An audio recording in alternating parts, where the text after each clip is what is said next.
NEP base ಮೇಲೆ ಇತ್ತು.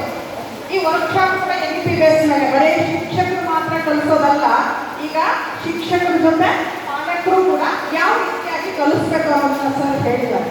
ಹಾಗಾಗಿ ಆಮೇಲೆ ಇನ್ನೊಂದು ಹೇಳಕ್ಕೆ ಇಷ್ಟಪಡ್ತೇನೆ, ಇಲ್ಲಿ ಕುಂತಂತ ಎಲ್ಲ ಪೇರೆಂಟ್ಸ್ ಲಕ್ಕಿ, ಇವೆಲ್ಲ ಲಕ್ಕಿ ಹೇಳೋದು.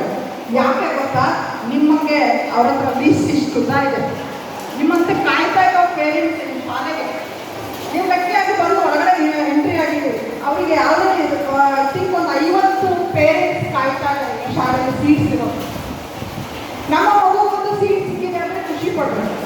ಅವರಿಗೆ ಐ ಥಿಂಕ್ ದೇಶಪಾಂಡೆಯಿಂದಲೂ 2 ಲೆಟ್ರು ಬಂದಿದೆ, DDPI ನೇರವಾಗಿ ಫೋನ್ ಬರ್ತದೆ. ಇದನ್ನೆಲ್ಲ ಮೇಂಟೈನ್ ಮಾಡಿಕೊಂಡು ಇಷ್ಟು ಚಂದ ಮನೆಯಲ್ಲ ಅಡುಗೆ. ಮತ್ತು ಇನ್ನೊಂದು ಹೇಳ್ತಂದ್ರೆ ಬಿಸಿ ಊಟ ಎಷ್ಟು ಜನ ಮಾಡಿದ್ರೆ ನಮಗೆ ಗೊತ್ತಿಲ್ಲ. ಈ ಶಾಲೆ ಬಿಸಿ ಊಟ ಎಷ್ಟು ಜನ ಮಾಡಿದ್ರೆ ಕೈ ಎತ್ತಿ ನೋಡು.